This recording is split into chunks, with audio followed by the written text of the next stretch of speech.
এরপর এরপর এতে দেবো একটুখানি এই যে কেওড়া জল আর একটুখানি গোলাপ জল, রোজ ওয়াটার।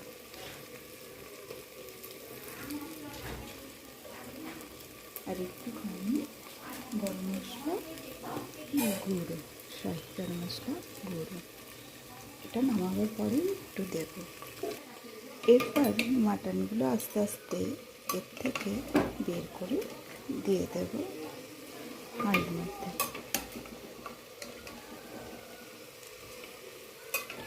মাটনটা মশলাটা কষা হয়ে গেছে আর এটাও ভালোভাবে সেদ্ধ হয়ে গেছে।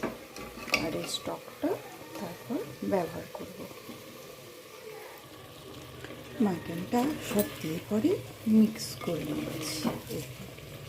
যা সুন্দর কালার এসছে না, আর গন্ধ যা বেরিয়েছে, এতে পেট ভরে গেল। মাটনগুলো সেদ্ধও হয়ে গেছে ভালো করে।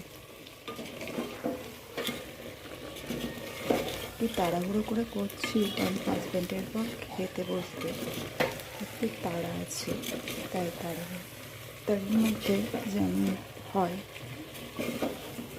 তাও এটা ঠিকই হয়েছে।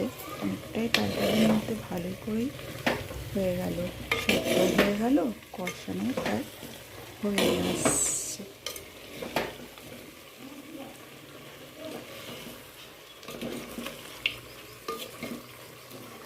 এরপর আমি একটুখানি স্টকটা ব্যবহার করব।